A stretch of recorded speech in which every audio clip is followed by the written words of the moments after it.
Now, let me break this down a little bit because, you know, we don't talk about fowlers and pinions very often, do we? No, it's not part of our usual vocabulary. But the poet is trying to give us an image. The fowler is the person who hunts birds, snares them, sets a little trap. Those birds that are on the ground, you know. You know those birds that are on the ground that run around? Don't quails do that? Yes, quails do that. They feed and run. Well, you know, you can set a trap to trap the quail.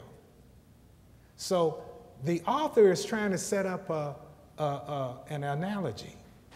Running around, being very active, and boom, you fall in the snare. But then the psalmist says, no. You won't be trapped because there's a mama bird. Hear me now. Even though the pronoun says he, that's a mama bird. Mama birds have wings, and those wings are pinions. Pinions. Those wings are pinions. So the psalmist is trying to say, before you get snared, mama bird gonna snatch you on back, because mama bird has experience, knows about traps and snares. Mama bird will pull you on back, and you will be so safe underneath those wings, pinions. And you don't have to worry about pestilence. Got it right here, just take this and you'll be fine. Now you pass on by because you say, I got your pestilence, baby. See, I got a mama bird that knows how to protect and pull me away from that. Now hear this, church. This is not make-believe if you are down on the ground. See, oftentimes we can't relate, can we? Because we don't really have it that bad, do we? We can think of all those horrible instances where all those other people have had it really bad.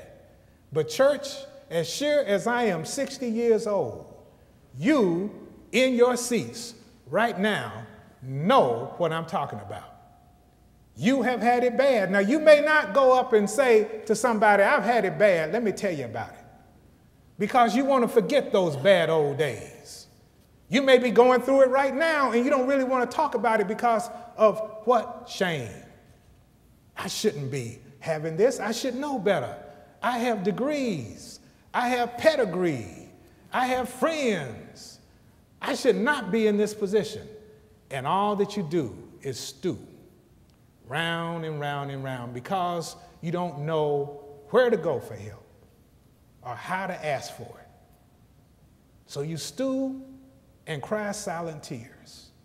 As sure as I am Soissons, I know you know.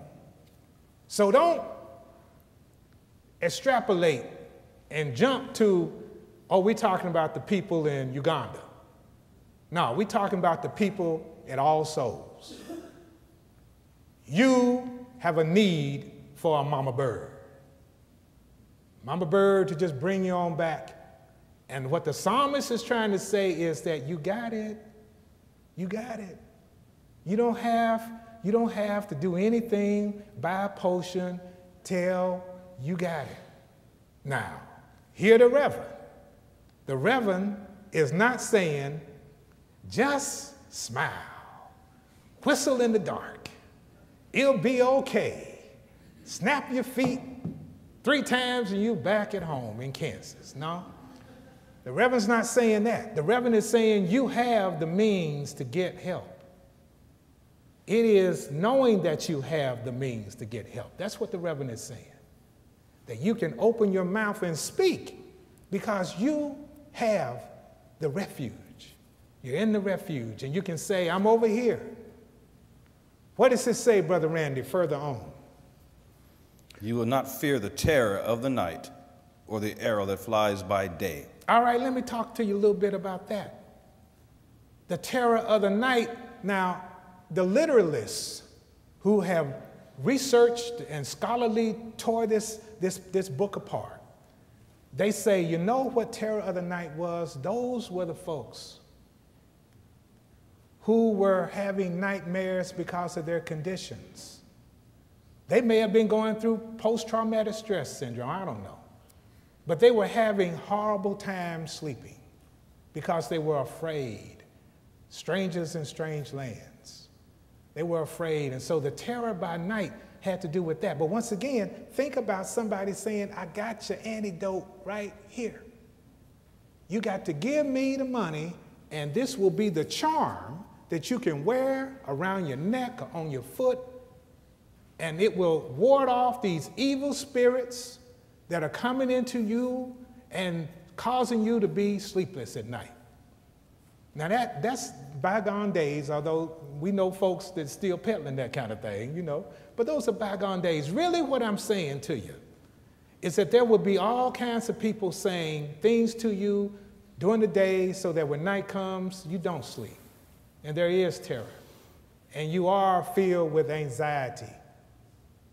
And I'm not talking about something that Xanax can take away.